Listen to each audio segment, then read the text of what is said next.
maybe he's grown in a sense where are there new people around him? Don't we learn from other people? But that's the thing, is you required other people, whereas you should, if you don't grow because of other people, you grow because of your experiences with other people.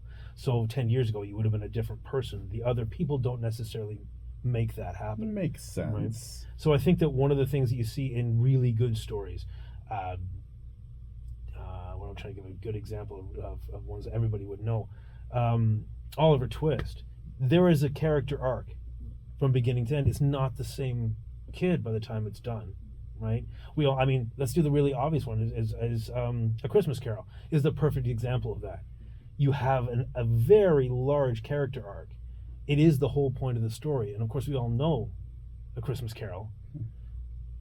We can tell the story of it in various forms over and over and over again because the story itself is stronger than the characters. It's stronger than the events. You can change time frames and it still has the same arc. Whereas you can't take very many modern things right now on movies, not necessarily television. You can't take very many of those and transpose it and still have a similar story because you know the story so well. If a story relies purely on the hero or the villain, it's not really a story, it's a character description. Okay. It's a who, not a who, what, where, when, and why.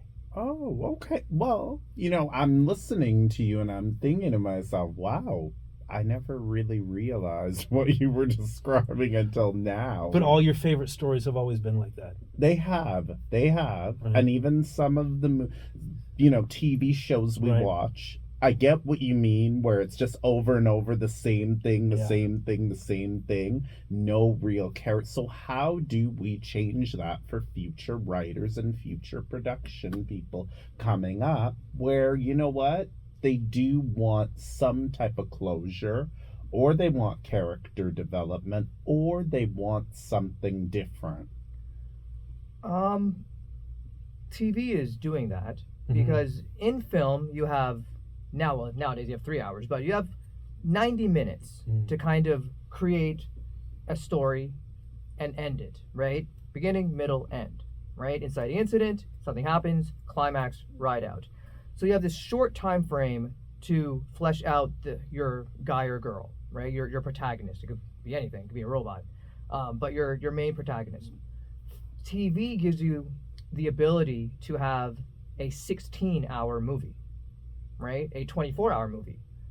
So you can then take parts and pieces of the person's psychopathy, psychosis, his or her hopes, dreams, and all the things that create a human, and apply them to the situation, as opposed to the situation being applied to the character.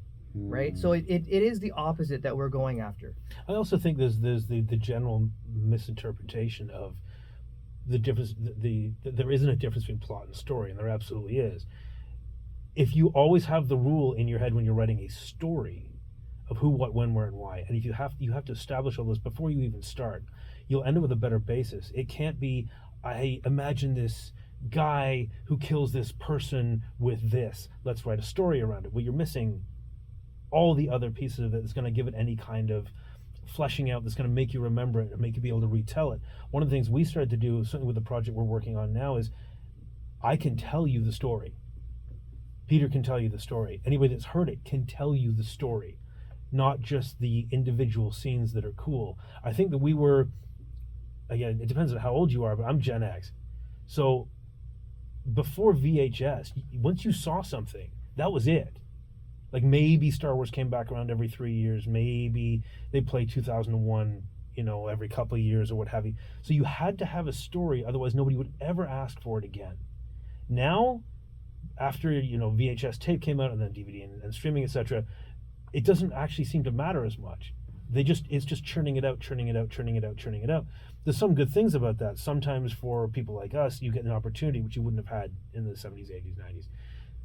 But conversely, there's an awful lot of pablum out there where people are attempting to remake for the 1000th time Exorcist, or trying to remake The Omen, or this is a movie that I kind of had an idea for. Let's put it in this universe, without taking any time to go, well, A, is this original?